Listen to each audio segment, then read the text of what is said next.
Hi YouTube, Hedgy Chins here, back with another video. So today's going to be a chinchilla video.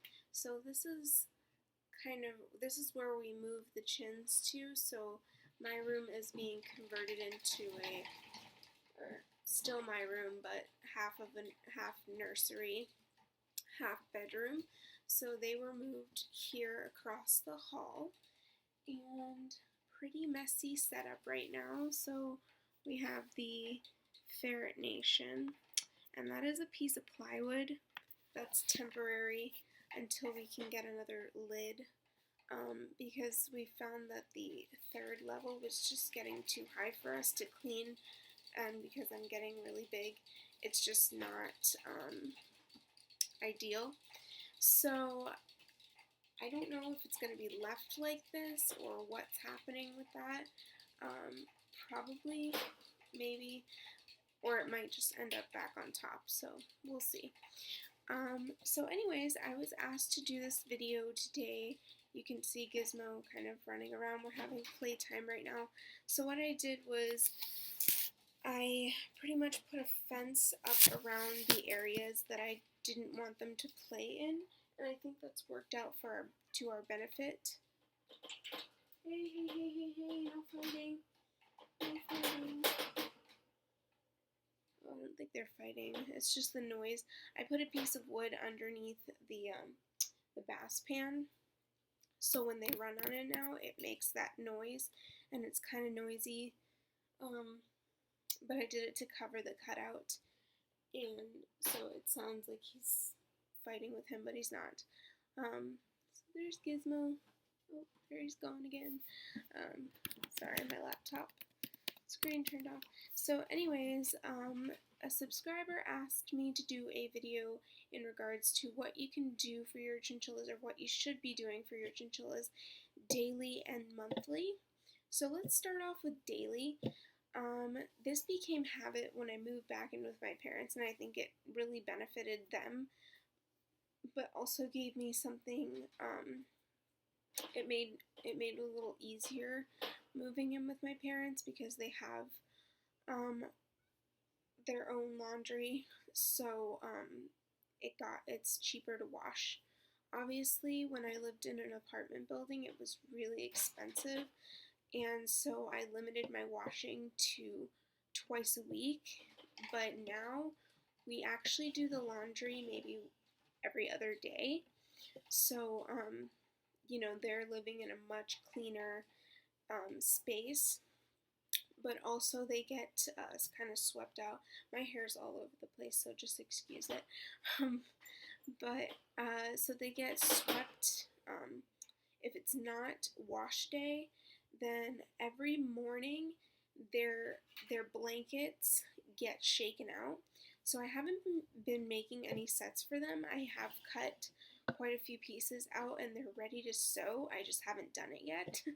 So I gotta make time to do that, but right now they're just on, so like this one, for example, down below here, this is like a carpet, and then we put towels and fleece over it, and it seems to be working for us just fine. But I do want to make some sets, just so, because they look nicer. So I'll be doing that in the coming weeks, definitely before the cage tour, before I forget. So I had a bit of a run-in with the USPS people. So they shipped, I told you guys that the box was in Jacksonville, like 3 days ago I made a video and told you guys that? Yeah, well, they shipped it back up to Massachusetts. Why would they do that if it started there? I don't know. So I was like yelling at the lady. I was like, dude, how does this make any sense? Why would you guys send a box down to Florida after it was in Massachusetts, ship it from Massachusetts to Florida, and then ship it back to Massachusetts? What is the problem? You guys have my new address. What's the problem? And she was like, okay, so the seller has to do what's called an intercept package, meaning that she has to go online and register the package that she sent. So this package, put all the information in for the package, put the information of the address that she wrote on the box and put the correct address. So now we're looking at another 2 weeks for hopefully the box to get here, and hopefully that fixed the problem, but I have no idea. So we're just on the lookout. And the thing with the USPS people is that they don't update their tracking like enough. Like, I've had days where or weeks that I have gone without a single update, and then it'll end up in bum fudge. So I'm not too happy about the situation, and it's not Christine's fault at all. I should have told her that I moved. I completely forgot, and it just caused a big mess. So we're still waiting. So I do have hey. So I still have a few weeks to get their liners together so that the cage will look obviously more complete for the cage tours. And yeah, so there's that. Can we stop fighting, please? Or what? Ugh, he's in a basket under the cage making a mess. Fabulous. Anyways, so things that you should or could do for your chinchillas daily. Definitely check on them a few times a day, even in their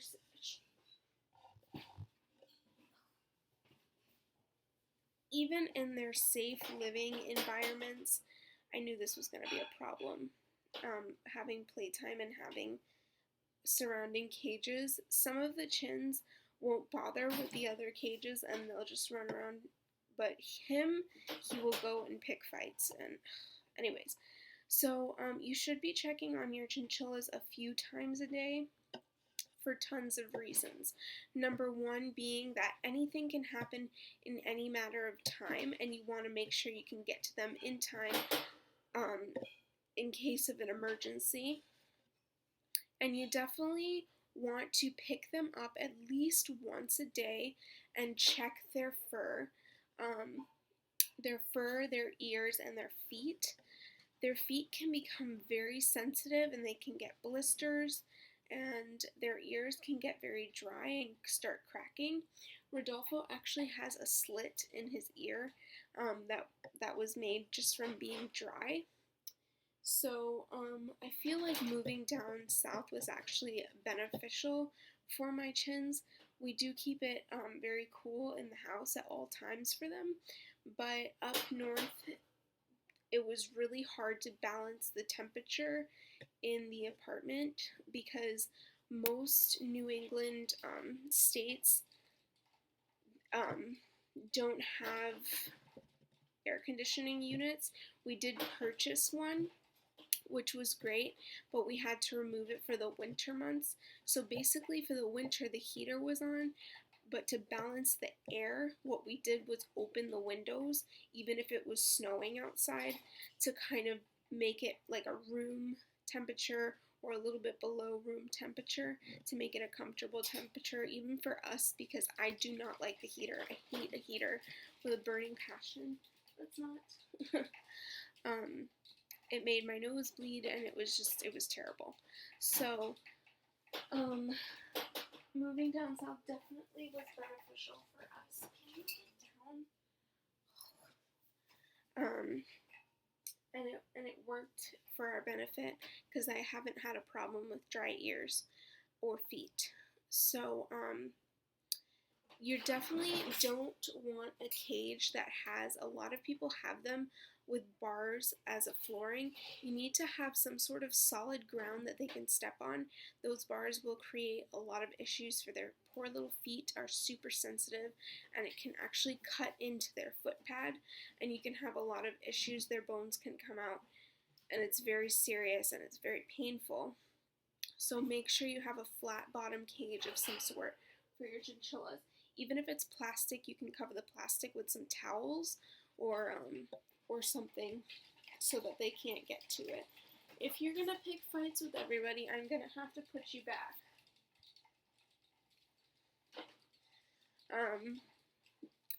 So another thing is daily you should be checking to make sure that their food and water dishes are full. I usually don't have an issue with food. Food doesn't usually run out of their bowls for at least a week, so they're pretty much set for a whole week as long as their bowl is full. Water.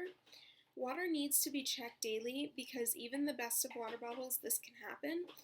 This is my favorite kind of water bottle. I use it for both my guinea pigs and my chinchillas, except for the Lixit one up there.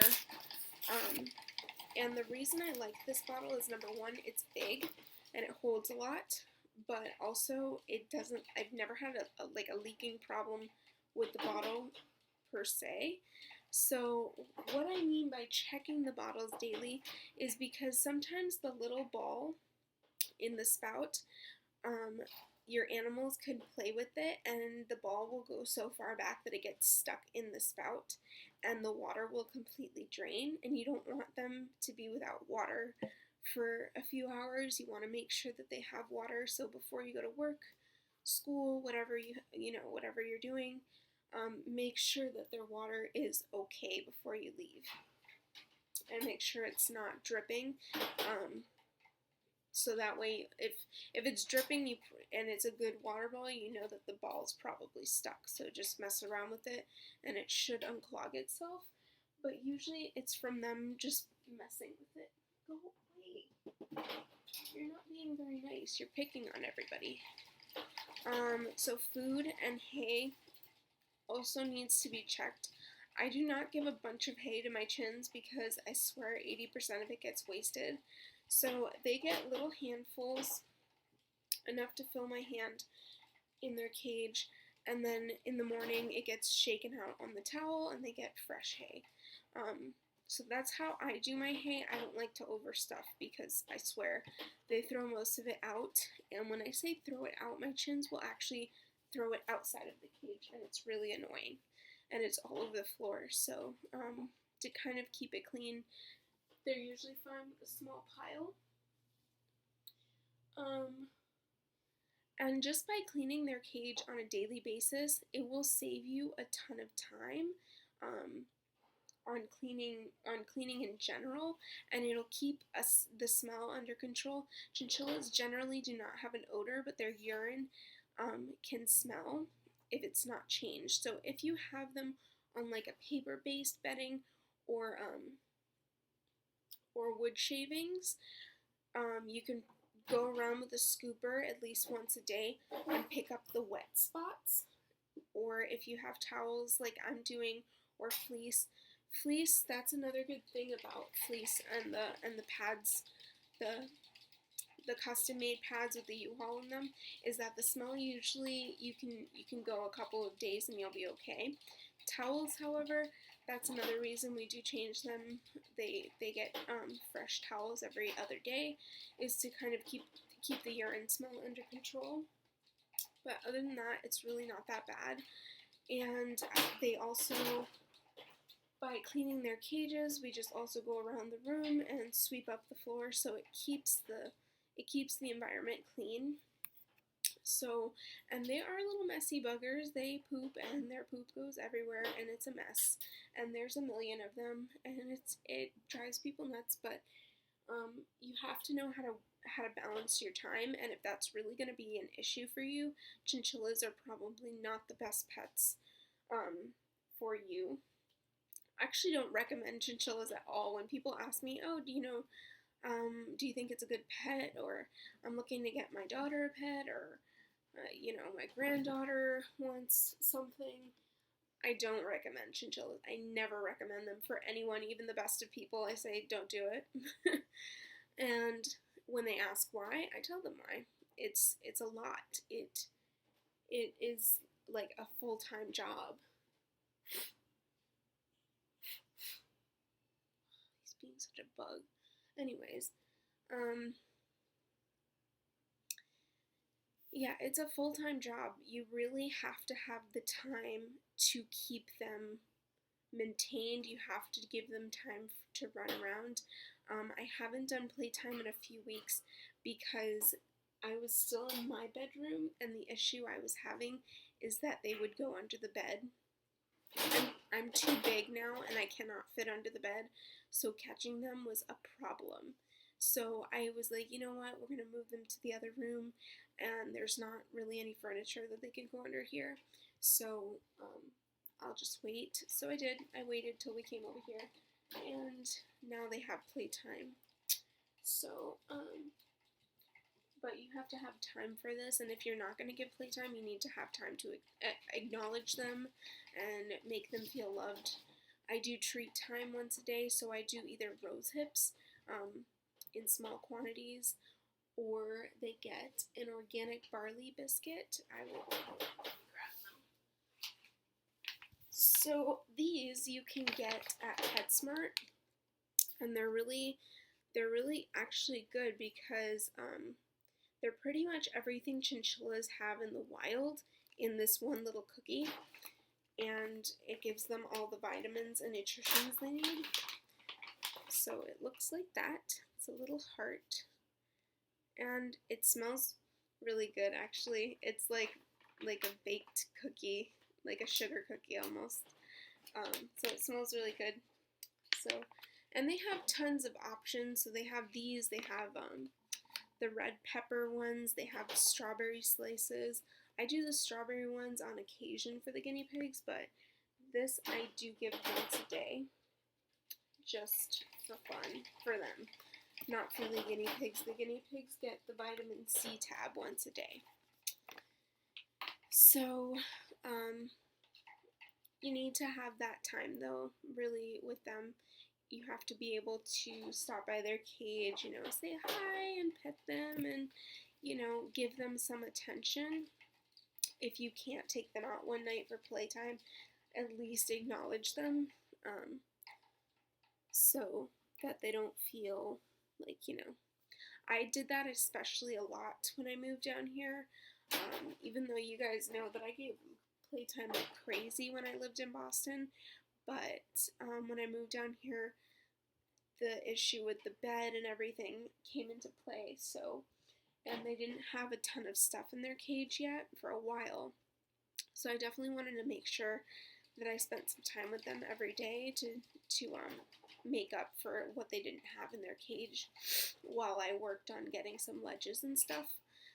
So that's really it for daily activities that need to be done.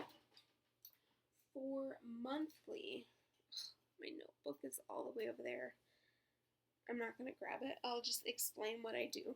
So for monthly chinchilla or general pets, what I do, I have a notebook. I like to write lists and notes and things like that.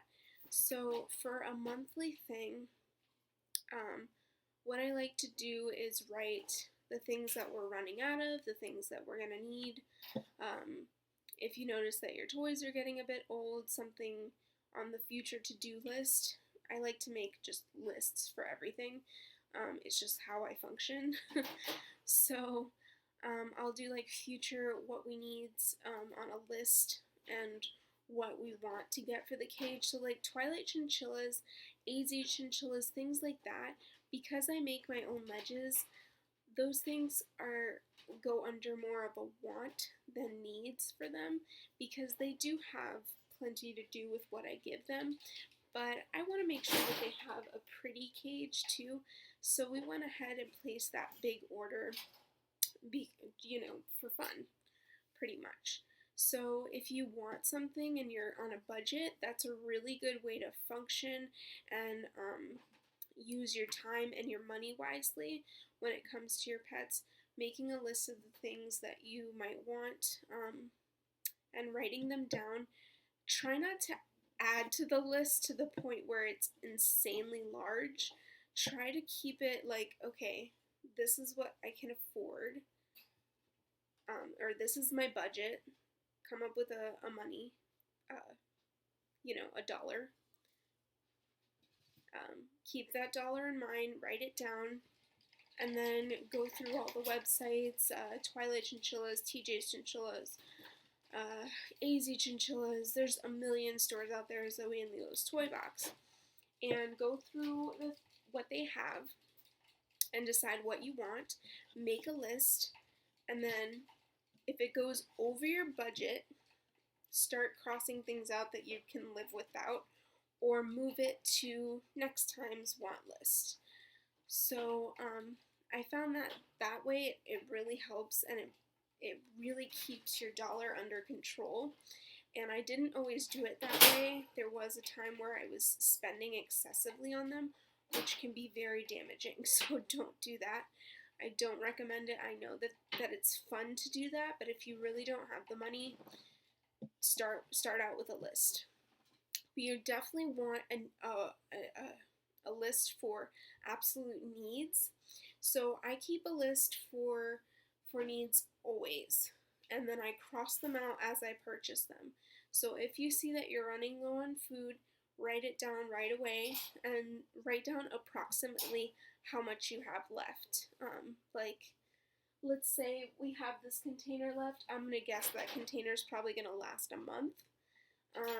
If so, I'll probably write it down on the list in like 2 weeks, so that we know that we have 2 weeks left of food. So, but that's a guess. That could probably last longer, but I don't know.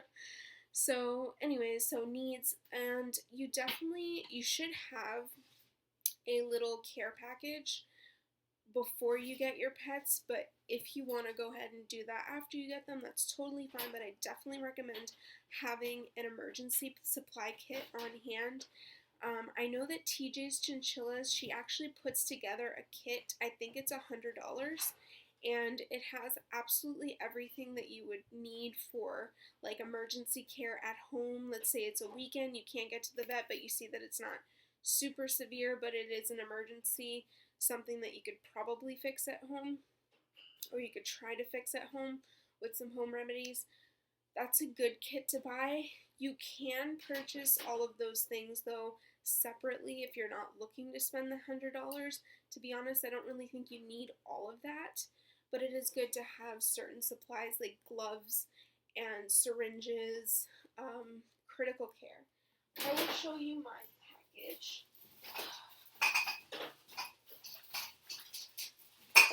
So I have this big bin, and basically it's hardware. So extra hardware for their ledges and stuff. We have some treats, so we have our rose hips, papaya, and these all go under monthly stuff, monthly things that you should be doing. So also treats. Treats are obviously treats, they're not food, but it is nice to have them because this is a great way to bond with your chinchilla, is to definitely have some treats on hand. They love treat time. My dad is actually the one that gives them cookies, the barley cookies at night. And they've learned to really, really enjoy that time of the night. So it's a good way to bond. So having some treats on hand, and they're not expensive. I think for this bag, and this is going to last us a while because you should not be giving things like papaya on a daily or weekly basis. Papaya should be given, I give it like once a month, but what I do is, this is the square that it comes in, so it's not big at all, that's the width. I cut this in like 2 or 3 pieces and share it, because they're loaded with sugar and you want to cut that down. So what I do is just cut it up in even smaller pieces, and everybody gets like a really small piece. So, treats. Dust.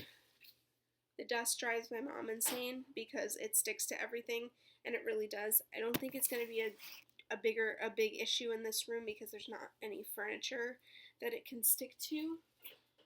Hey guys. So, but you should have your dust always. If you're running low, purchase another one before you run out. I don't give bath time. I give it like once a week, and that's plenty to go around. So this lasts a while. This is the Oxbow one. This is my favorite. I found that other brands that I have used were either sandy or like grainy or just weird. So we like to use the Oxbow Poof Chinchilla Dust Bath. And here's like my mini supply kit. So I just stuck those there. But a pen and my notebook, which is not in here, it's up there on that conga. So so in that notebook, it's literally like everybody's business pretty much. If someone's on medication, it's written down. If someone went through an illness, I write up an entire report on step by step what happened. So I keep my pen. Everybody's weight and things like that also go in that notebook. So a notebook is a good thing to have, and it doesn't have to be an expensive one. I use those like white paper pads. That's pretty much it. Critical care. You must have this. At least a small bag. It doesn't have to be the big bag. Hopefully you won't have to use it, but it is good to have. In case one of your critters stops eating, you can't get them to the vet in time. You want to make sure that they're not losing weight. So critical care is really good to have for that, especially on a weekend. Cleo got sick a few weeks ago, and I think it was a Saturday night. Luckily, I was actually able to save her with home remedies rather than rushing her to the vet. We didn't actually have to take her to the vet at all. She turned out to be completely fine, but she did stop eating, and I wanted to make sure her tummy was still moving. So I fed her critical care. And for those of you who want additional information on critical care, you should definitely keep this in your supply kit. Always have this on hand. And basically what it is, it's a powdery substance, and it's made with like all kinds of nutrients, pretty much everything they eat in their diet. So like, whatever's in the pellets and hay, all the nutrition that they need is in this powder. So you mix it with a little bit of water, and I like to make it a little bit more on the watery side. That way it can go into the syringe and go into their mouth more easily, and that way they get a little bit of extra water too. So critical care is good to have. So if you don't have some, put this on your monthly must-get list. And it's not expensive. I think this bag was like $10. And you do, it doesn't expire per se. The vitamin C does expire in it though, but it doesn't mean that the bag is bad. You can crush up your own vitamin C and just add it. That works just fine. So you don't really ever have to throw it out, which is good. So because it's not like food where it's rotting or something. It's good to go. I think my file's outside, but then I have nail clippers. And I have this. This was actually in a video that Skinny Pigs 1 did a few years ago. And I got this just a few months ago, and I'm so happy I did. This saved Cleo's life.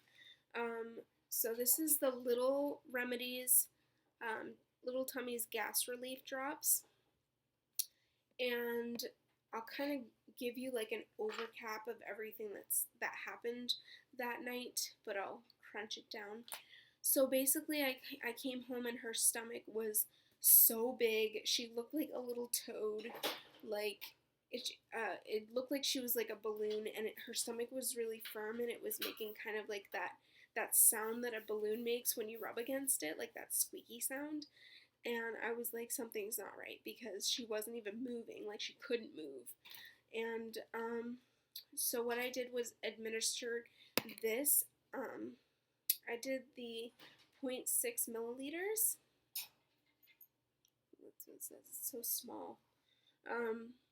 Yeah, and I gave her that. And I also use the syringe to feed water. It's actually a dropper, which I think worked better for us because this is easier to flush their mouths out. Sometimes guinea pigs can get like crap stuck in their teeth, and they need to be get their mouth rinsed. So this works better for us than a syringe. I feel like it shoots out the water quicker, so it helps rinse out their mouth. But anyways, this came with the Little Tummy's gas relief. So basically I administered the medication. It took about 20 minutes, but her bowels started moving again and she was able to poop and, happily ever after. So I think this is a great thing to have. I'm pretty sure it works for chinchillas too. And this one is strawberry flavored. It probably tastes like crap though, but it works. So that's what it looks like. And you can get this on Amazon or at any drugstore. I think I paid like $5.99 for it on Amazon, and it was free shipping. So that is good to have. Also, any medication, if any of your chinchillas, guinea pigs are ever sick and you take them to the vet and they give you medication, they usually give you more than you need. Keep whatever is left over. Just in case you ever have that problem again, you already have the medication for it. Fuzzy had ringworm, and I feel like an idiot because I left his medication back in Boston. But I think my husband held on to it, so I'll have to ask him for that. But Fuzzy did have ringworm, and that was spreading really fast. So I'll tell you a little bit about ringworm. I actually found some good information on the Twilight Chinchillas Facebook page. If you ever are in doubt about anything, that is a great page to have on your Facebook. Like the Twilight Chinchillas Facebook page, you can always ask questions and people have real legit answers. So I actually wish I would have asked that question when Fuzzy had his ringworm, because the vet cost me almost $200 and they gave me medications which worked perfectly fine, and he was good to go within a few weeks. But a lot of the girls on there were like, yeah, I used like this foot powder stuff to take away my chinchilla's ringworm and it was totally fine. Like, I'd never heard of that, and I really wish I knew that. There's tons of home remedies that you can use as long as you're not seeing blood, or it doesn't mean that it's not an emergency. Obviously, if you're not sure, take them to the vet. But if you see it's something like a skin rash, there's usually something you can do at home. Obviously, if no one has any answers for you, take them to the vet anyways. So just to get help, have a vet. That should be definitely on your monthly checklist as well. Have a vet. Try out a few vets before picking one that you like. That is really important. I actually had a conversation with my mom today and how she feels that a lot of the vets are dishonest, and that's the reason that she doesn't like to take her animals to the vet, which, you guys know me, that kind of makes me really upset to hear. But it's how she feels, and I mean, you can't really base it off of one vet, because of course, just like any other job, there's dishonest people in the workforce and there's honest people. So you really have to find someone that you like and you trust. We had someone, she was fabulous, up in Boston. If you're in the Boston area, she's a little bit outside of Boston, but her name is Dr. Sarah McCormick, and she works at one of the VCA hospitals, animal hospitals, and she is phenomenal. Like, she knows what she's doing, she's quick and to the point, and she will not, like, run your wallet out of money. She tells you what you need to know, and what tests that are completely unnecessary. She tells you basically, a straightforward answer, and she's honest. That's really what I was looking for in a vet.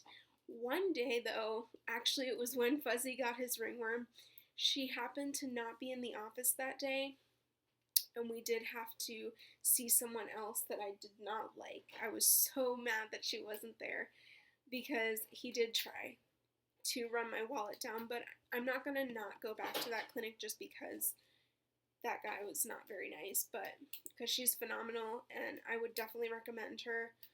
5-star doctor. So you really, it takes some time, but if you see that there's a problem and you didn't like the previous vet that you went to, try another one. ask around. There's plenty of websites, or also on the Twilight Chinchillas page. People like that page from all over the world, and I'm pretty sure somebody will have a recommendation for you. Just tell them that you're looking for someone in your area, tell them what area you live in and what state, and I'm sure you can find somebody. But having a trustworthy vet, someone that you're really comfortable with, is definitely really important, because you don't want to waste your money or feel like you're being, nickeled and dimed every time you go to the vet, which happens often. Definitely happens often. I think if Dr. McCormick was there that day, we probably wouldn't have spent as much as we did, but that guy was not very nice. So anyways, back to the kit here. Shampoo. I don't use a special shampoo. This is not a dog shampoo. It is for small pets. But it's basically just oatmeal and aloe in a jar. And it's worked for us. We don't give baths. This is for the guinea pigs, obviously. They don't take baths. But yeah, so this one is from PetSmart or Petco. It's called Earth Bath. Here it is. Oatmeal and aloe shampoo. And it's fragrant free. I like to do the fragrant free on everything for my pets, just because you never know, you never know what smells will bother them, and some animals are susceptible to rash if they have any perfumed or dyed stuff. So an all-natural based product is fine. This is also cruelty free. I am totally cruelty free. You guys know that. So yeah, that's kind of the stuff that I look for. I've had this for a while now, though. This is my favorite, and I haven't had a problem with it ever. But the only one that really gets a bath is Duchess, because she gets really greasy and gross. So she requires a bath at times. Then here we got some digestive support tabs, and these are the Oxbow. These can be purchased at PetSmart, and you guys know that I hate PetSmart. It hasn't been bad, though, that school has now started. There's no kids running around during the week, so I'm just like, yes, perfect time to go to PetSmart when the kids are back in school. I can't go when there's summer vacation. I order everything online because I hate going to the pet stores when there's kids running around. The tapping on the glass, or just, it bothers me. It irks the crap out of me. So I don't like to go when it's like off season or on season, whatever. So yeah, this can be purchased at PetSmart, and it's digestive support, and it's made for herbivores, pretty much. And this smells really bad, but it's like licorice or something. Yeah, it's like a yucky smell. But I like to have these. Oxbow has a whole collection of these vitamins. There's digestive, there's urine support, there's bone and joint support, there's vitamin C, there's vitamin everything. So this is a great collection to have. You don't really need all of them, though. If you see that there's like a problem or something that they could use on a daily basis, then I would say to just purchase that one jar. Come on, buddy. Hey. You're looking to get picked on because you're not leaving him alone. Oh, I see what's happening. Basically, he likes Rodolfo, which is a good sign, because I told you that Gizmo hasn't been very friendly, but Rodolfo is like not having it. I'm going to switch them in a minute as soon as I'm done with the video. So anyways, yeah, so they have this collection. It's really great. Whatever you generally need, I would say have it. I just have this just in case. I saw it, and they usually only carry like vitamin C. So I saw this and I grabbed it. They used to carry urinary support, and I can't find that one. You can obviously order it on like Amazon or something. Anyways, more vitamins. These I spoke about in my first Chinchilla cage tour. So these are they're like fruit vitamins, and they're actually made for humans, but I mean, they work fine for chinchillas too. It's just for extra digestive support and immune system health. So yeah, so this is from, where did I say it was from? Oh, the Forever Feisty Chinchilla Rescue. She sells these. That is a phenomenal rescue, and you can read all about them on their website. But I've spoken about them a couple of times. Anyway, a mask. This is just for me now because sometimes the hay or whatever is stuck to the fleece will bother my nose. So I like to have a few masks for cleaning purposes. I think that they're just generally good to have, especially if you're a new chinchilla owner and you have no idea how you're going to react to things. As long as you don't have like a skin reaction and you just have like general allergies from cleaning, like with the dust or whatever, have some masks. And don't make any more excuses. No, I'm just kidding. But, so, yeah. I'm just messing with you guys. Some extra food dishes are always good to have. Then we got some little mini towels. And that's pretty much it for the basket. So, again, keeping a list for monthly stuff, I think it works for us. And keeping it organized, having different lists for different things is definitely a way to organize your thoughts too. So, you know, kind of just do whatever works. But the list, I would definitely recommend trying that at least for a little bit. If it works for you, great. If it doesn't, then you can find another way of organizing what you need. So that is it for today, guys, and I will see you in my next video. If you are interested in seeing something that I haven't done yet, feel free to comment below, and I'll see you all next week. All right, bye.